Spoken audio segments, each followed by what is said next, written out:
Deadzone Vault, my fellow gamers. Here we are looking at the completed Nameless faction of all the models that I own currently. Soon I'll be getting a John Doe figure. I'm looking at getting the Calamarian Ancients for Dreadball, and that's just to give me some more flavor. I need to find myself a spawn from Dreadball because he does have Deadzone rules. But aside from that, this is what I have. Of course, I would like more the Inkers and Scuttlers because they're just awesome. I don't think I need 3 Ogres. I don't even know if I'm going to use many of the foot troops or whatnot. I'm certainly not going to use any Caratids or the Terror because he sucks. He's just terrible. I don't know about Project Oberon. I'm not sure. But regardless, here I have them all painted, and from a glance, you're looking at greens, purples, silver, metallics, black, of course, a little bit of pink, only on that model, of course, because of his giant brain butt. But it all it looks good on the table together. It's uniform. The bases are fairly simple, aside from the Bathomite there. I made him a little special. I just love resin models, and I feel like he needed it. And then of course he has a giant base. He doesn't come with this base, so if you guys purchase the model from the Star Saga line, he just comes with the model himself, no base. That is a Games Workshop base for one of their goofy big models that's like $200. So, but aside from that, the base on old boy Blight here, that is a bigger base. He comes on, if you can imagine, he comes on one of those small bases, and yeah, he's filling it up, but that doesn't represent his size at all. His size, I believe he's either a size 2 or 3 model, and he needs a corresponding base. This is of course a Mantic Games base, and that's what I threw on him. And the same thing with this goofball here, the Terror. Like, I would even use him.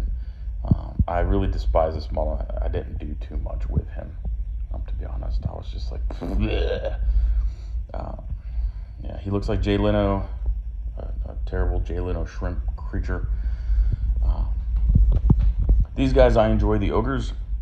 Their rules are pretty sweet, but the main thing that I enjoy about them is that they look like the Dark Crystal Guardians that the Skeksis employ. I just love them, and that's one of the main reasons I went with the black color scheme. I was looking at these guys thinking what I was going to do with them. I live in Virginia, and I wanted to do them like a blue crab because I eat the mess out of some blue crabs, and they're delicious crabs, and they have beautiful colors to them. But I'm also a gamer, and I love some Dark Crystal, and yeah, just big old black crab creatures grabbing little gelflings in the night, like, ah! So I love it. I just yeah, that's me. You guys didn't see him being done or whatnot. The Psychotroid, very nasty bubblegum butt looking dude. Very nice resin model, and he's got some nice rules. This guy, the Fear, hard to come by now. I had to get him through the Star Saga Kickstarter box set because he's no longer available from when I was looking for him as far as Mantic points go. He used to be available, and that's what I was going to do, was buy him, but when I was collecting points, he went out of stock. You couldn't get him anymore. So boo hiss to that. You guys saw the initial ones, the flight stand videos, dealing with resin models, and magnetizing resin pieces. So there you go. And then of course, big old Goliath here, looking very gnarly.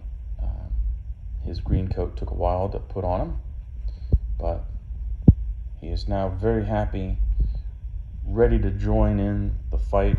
The base fits him perfectly too, I would say.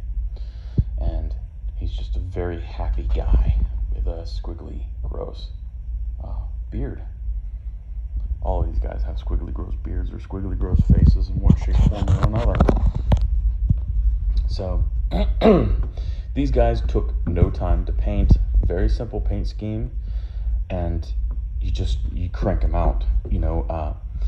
When I decided, most of these guys were gray, actually primed gray. You can see that on the base here. But when I decided, hey, these guys are going to be mostly black, went through, primed them black. Can't even see because the black covers the gray primer that was on them. So, but yeah, a really cool army all together. Some things I'm not going to use, but you just have to buy them to get other things. Like the carotid here, I had to get one of those in order to get my Bathamite and my 2 drones.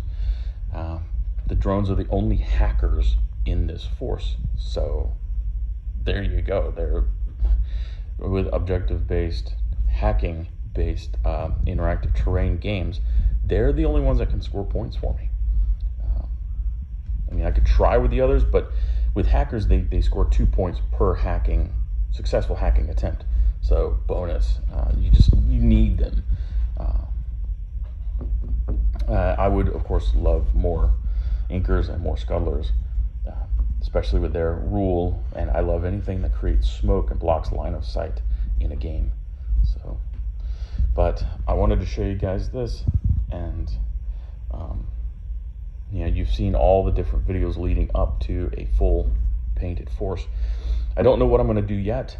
I'm torn between painting an air dragon for Clan War, very, very old game, or working on my Warlord Titan, which is going to take me a month of Sundays to complete because I have no drive. Right now, actually, I have Enforcers that are being primed. This is the second coat where I lay them down. The third coat, I flip them up. I'm very, very finicky with my priming, so I just want to get all the details covered. But with these guys, they are done. I'm going to put them in their glass case so that they can be shown off and be pretty, and move on to the next project. You guys take it easy. Thanks for watching, if you are watching in the future, the far, far future. But yeah, carry lays on, y'all. Bye-bye.